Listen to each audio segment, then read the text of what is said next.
Good morning, folks. Today I should probably start working on this 1959 Zenith, but I did recently pick up this 1934 Philco Model 60, I believe, and I kind of can't resist taking a look at it, so this is just going to be kind of an initial inspection and maybe a brief triage just to look at it. So let me see. Sitting down. As you can see, big, nice 1930s tombstone radio. Can I get the whole thing in one shot? There we go. So, it definitely looks like it's been refinished because it is beautiful. But if it was, it's probably done quite some time ago. You can kind of see the grime and dirt build up around it. Maybe it's been dusted a few times. Someone did replace the speaker grill cloth, and I kind of like it. I think that tan actually looks pretty good, but it is... it's probably... Ooh, okay, see? And this is why we're doing inspections. So yeah, you can see there are several places where the veneer... Let me get a pointer. Where, yeah, the veneer has been replaced. Here, this one is not so good. You can see it kind of sticks out there. Over here...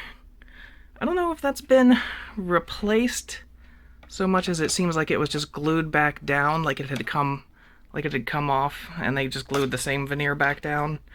It does appear to have all original knobs. It's got the escutcheon. The dial does turn. It's very loose. I don't know if it's supposed to be that way, because it's like, you can feel kind of like throws the dial around. I know there's supposed to be like a grommet in there that holds it tight. So eventually we'll take a look at that and see. But yeah, it's got all the other original knobs. I assume that one's power and volume. One of these is tone, probably high-low, and then the other one is... they say it's police broadcast, and regular broadcast, which is AM, but I guess it's probably just shortwave and AM. There's a little more damage over here on this side. You can see where... I don't know if all of this veneer is new and they replaced it. Well, no, that doesn't make sense because the stickers are on the inside, so I guess this is the original veneer. It's just been sanded, and maybe this one particular piece is a replacement. I mean, if it is, it matches the grain very well. So I am kind of surprised by that. Okay, let me get it turned around here.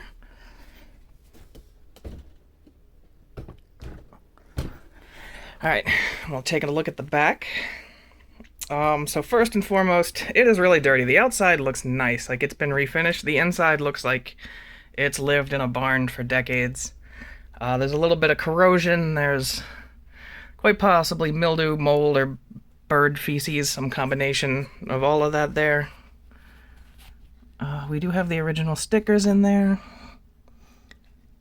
Model 60 and 55 something 5. I'm not quite sure. They're just barely there, though. There's not much left of them. Someone has labeled it quite a few times. Philco Model 60. Model 60. Philco 60, 1934. Which sounds about right. 34, 35, somewhere in there. It doesn't give... Normally with Philco, what they'll do is two sets of numbers. It'll be a model like, say, like 49-something something, which means it was made in 48 as a 1949 model year. This one does not say anything, so I'm not too sure. We've got clip connectors for the antenna and ground. It does have really correct era tubes in it. Nice old shoulder tubes, or Coke bottle tubes, some people call them. At least one capacitor has been replaced. You can very clearly see, you know, these two don't match. This one definitely came later, so someone has replaced a capacitor in it at one point. I don't know if that was done when this was refinished ages ago, or that was done more contemporary to it. I am going to try and get the chassis out today. I just noticed. Did somebody cut the speaker wire instead of taking the speaker out. So this has definitely been worked on, and that electrical tape is not super old, so I'm not going to mess with that because I don't want it to come apart and I don't know which wire goes to what.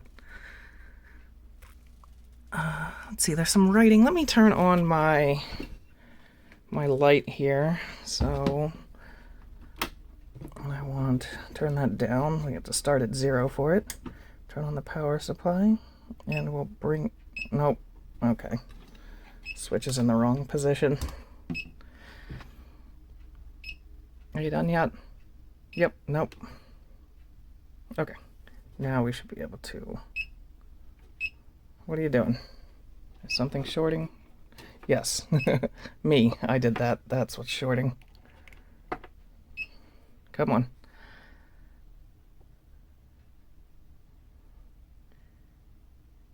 Bring it up to 12 volts. Why is my light not on?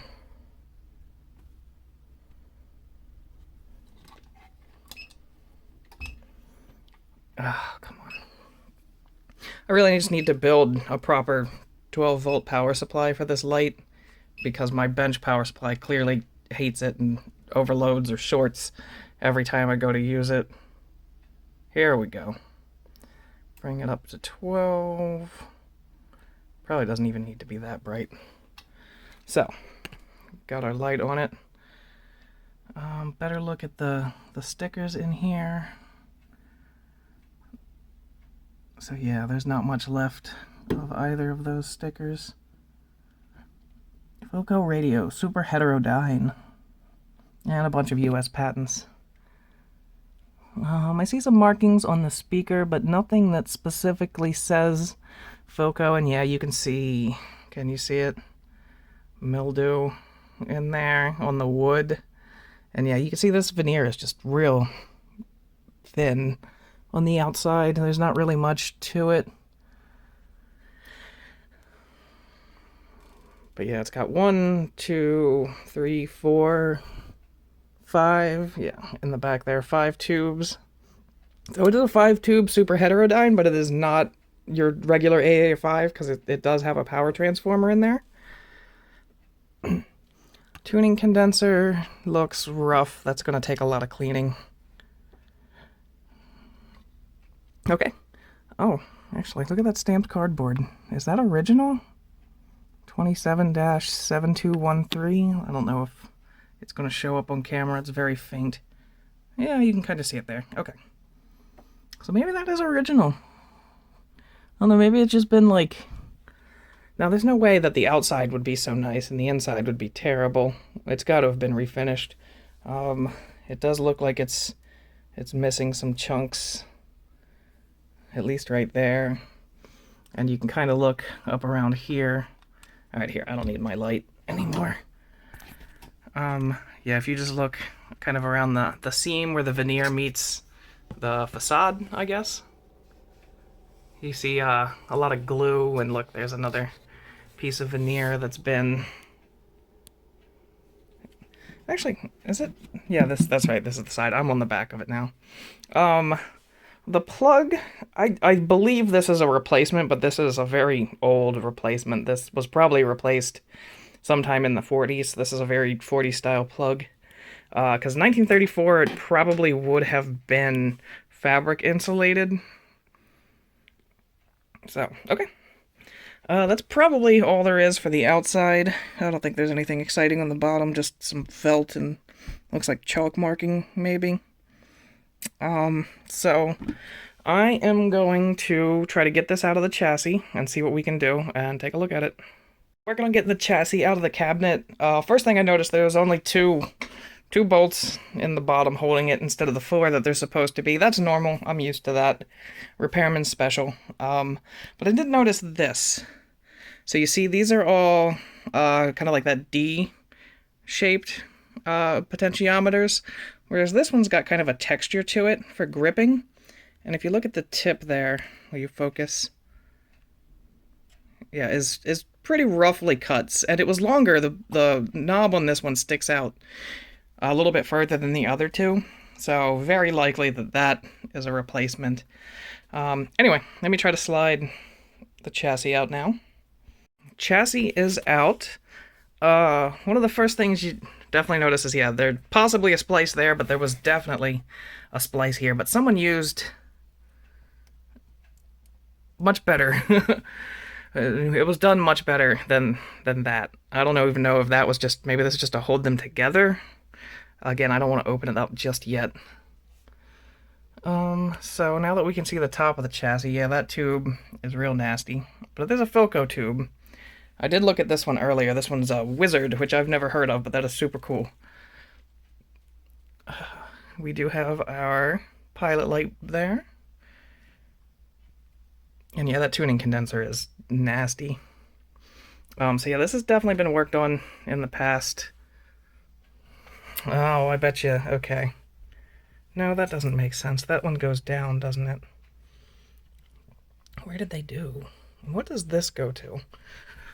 Is this... It doesn't connect to the speaker. So, I'm not sure what this wire is for. Now, I don't know if these are the original tube shields. From what I've seen on other ones of these, they had the square tube shields, but I don't know. Maybe this is just how this one is.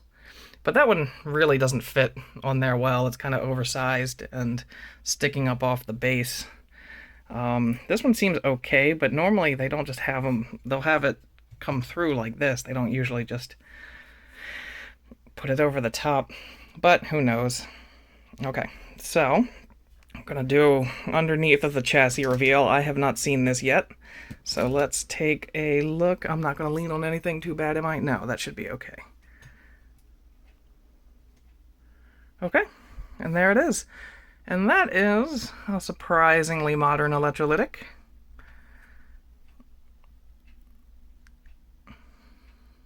Oh geez, yeah, look at that orange drop. Okay, so this was probably done in the 60s or so. I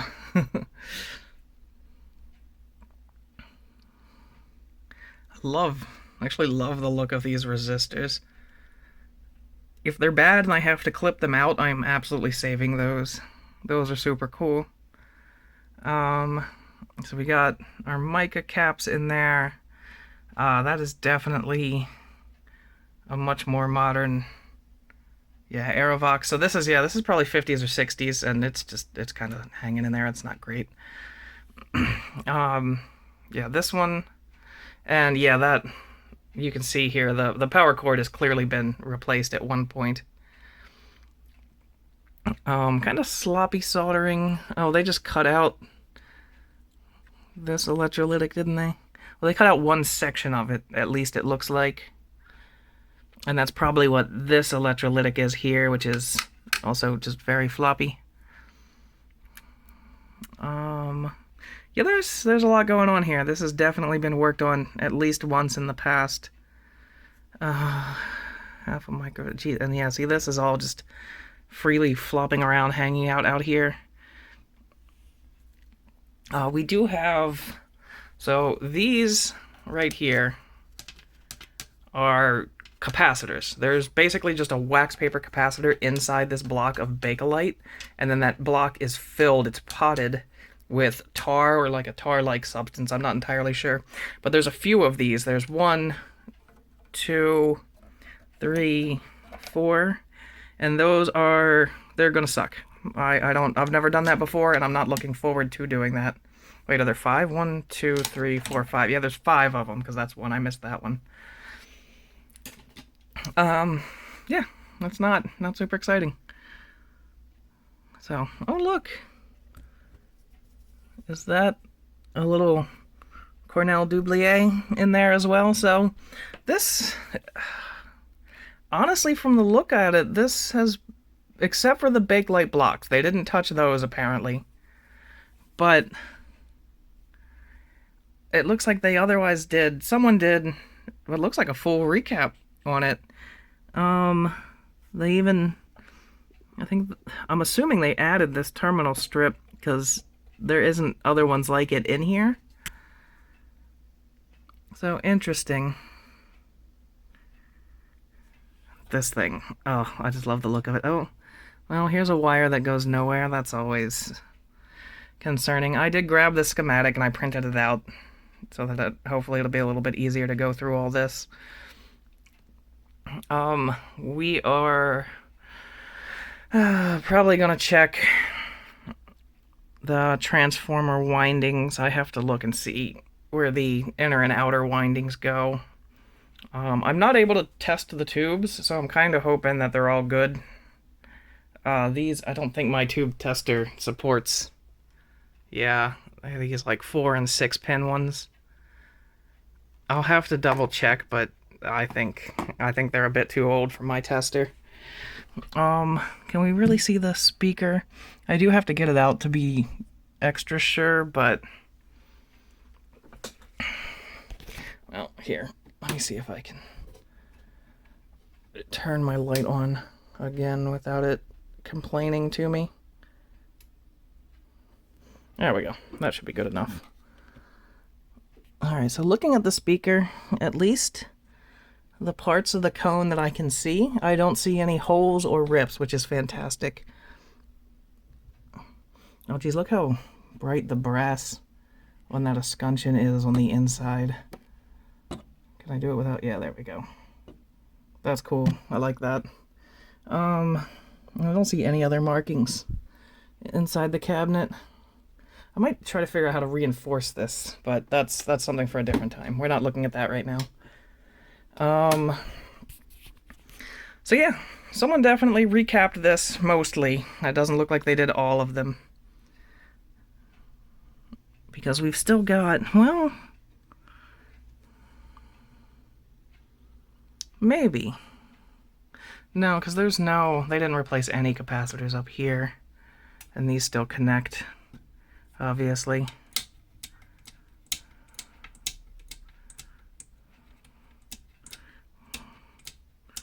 Sorry, wipers. I like it. Yeah.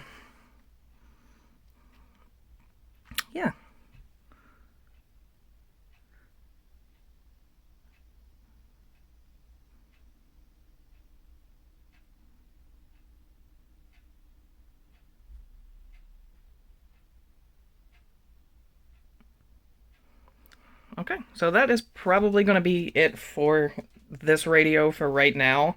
I had to look inside. I had to know. I was expecting it to have work done, but I wasn't expecting it to have work done as late as it was. Again, these things didn't come out until like the late 50s, early 60s, something like that. So, that's pretty new by comparison as are this style of electrolytic. So 10 microfarad. I'm not gonna dig too far into it. But yeah, it's interesting to see that it had work done. This whole setup is just, these are all flying free through here. Anyway, yeah, really cool to see, someone's work from that long ago. This is a lot like the Sonora radio that I had that I posted on Blue Sky. It's from the 40s and was definitely recapped probably sometime in the 60s, which again, I think this one might have been as well. So it's cool to see that somebody was keeping these kind of alive, even though by the 60s things were much better. Better AM radios, more simple AM radios. So someone wanted to preserve this thing, 30 years later. And then here I am another 60 years later, probably gonna do the same thing. Yeah. These radios are very valuable once they're restored. I mean, even unrestored, they can be pretty valuable if the cabinet's in decent enough shape. And this one's okay. It's not fantastic. I picked this up for about $40, actually. No, because they do a discount. So it ended up being probably about $35 altogether. And I mean, honestly, once I fix it up, if I do go to sell it or resell it, it's probably like valued probably 150, give or take, maybe up to 200, just because the cabinet is pretty nice, all things considered. I mean, it's got repairs to it, but those repairs are potentially contemporary to its originality. So I'm going to hold off on this, and I will get back to this Zenith because it is the next in line, and that's what I got to work on. So this was just, again, just a quick inspection and triage. Try and see if there's anything obviously damaged inside.